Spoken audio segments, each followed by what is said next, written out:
Christine Foreman. I'm the PI, or Principal Investigator, on our project down here this year. We're super psyched that you're all following along with us. I live in Bozeman, Montana with my husband Toby and my two sons, Alex and Matthew. Hi guys, I miss you.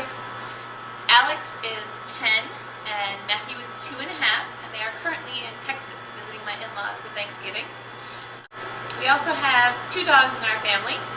Ty for Tyrannosaurus, because he's a giant golden retriever, and Teo is about half Ty's size, and he's a English setter, so he's a hunting dog. So that kind of makes up our little family. I also have family in Ohio, Michigan, and Tennessee, so hello again to all of you. The purpose for my time here in Antarctica, as I mentioned at the beginning, I'm the principal investigator of our project, and that means I, along with my co-investigators, Yo Chin and Diane McKnight, we wrote the grant that allowed us to come down here and do the research. So what we're doing is bringing people down here, and we're exploring the microbiology and the organic matter that live in the Cotton Glacier and a couple other streams in the McMurdo Dry Valleys. So we're really excited about the project, and it's really good to get a chance to come back down here. I have this list of questions that Sarah's laid out for me, and my third question here is, how many seasons have I been here in Antarctica?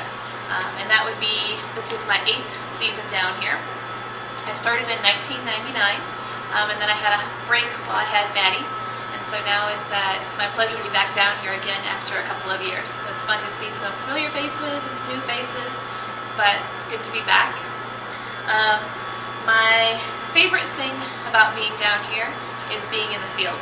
So being able to get out there and actually do the research. While being here in the lab, it's interesting and it tells us a lot about what's going on. I really prefer to be out collecting samples and being there right in the environment, because it's just an amazing place. As you follow along with Sarah's journals and videos, you'll be able to see it for yourself and hopefully get a taste of what it's like to be here. Alright you guys, so here's the questions from all of you. These are the ones that you wrote. They are not coming from my brain, so however funny or brilliant they are, it's all up to you guys. The first one comes from Mac. Christine, he wants to know what temperature in Fahrenheit outside is your favorite. Ooh, I think 70 or 0. I don't like it really hot, but I actually do like it really cold. So if I could be moderate, 70 to 0. Nice. Okay, that works. Alright, Sage. Sage asks, what's your favorite type of Antarctic camp food? And I think I know why Sage asked this, because he just got back from backpacking shortly before I came down here. Well, Sage, I'm going to guess that we eat much better than you do in backpacking. Because backpacking, you've got to carry it all with you, and you've got to worry about weight and things. All of our food goes out in a helicopter, so we eat really well. And I would say my absolute favorite thing is pad thai that Ray Spain makes at Lake Corps Camp for us. So normally we do our own cooking, but when we go to Lake Corps, Ray cooks, and her pad thai is fantastic. Nice. Alright. Kira asks, what is the longest time you've gone without a shower? Do you smell me from back here? It smells pretty good right now. Typically, I would say probably the longest is like 10 days.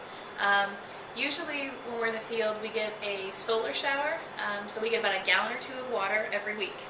And so that gallon or 2 of water feels really, really good. So if you count like a conventional shower, it's probably about a month.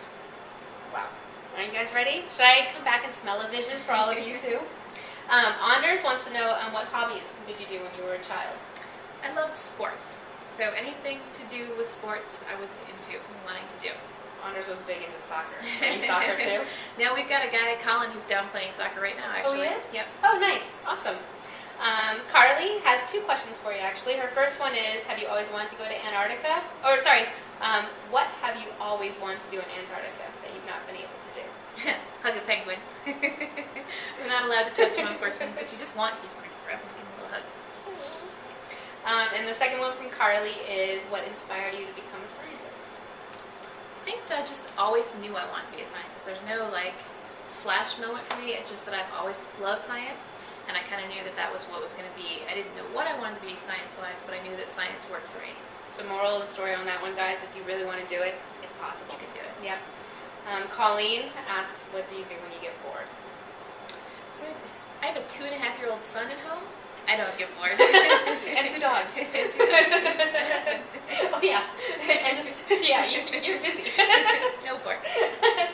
Josh, he asks, do you get used to the weather? You do, Josh. That's a good question, though. Typically, when you first get down here, we usually come a little bit earlier in October when it's really cold. So right now it's not that cold out, but your body kind of acclimates to it. It takes about a week or two, and then you get used to it, and it doesn't feel so cold anymore. Actually, I think it's colder in Montana right now than it is down here. No, Josh, it's actually balmy. I'm walking around in jeans and t-shirt some days. Kind of nice. I don't think she's in a t-shirt, Josh, but she's got a coat on over it. Sometimes. All right, Michael's our last one for today. He wants to know, what is one personal goal you accomplished or hope to accomplish while in Antarctica? Michael, I've gone an entire week and only had 1 diet soda.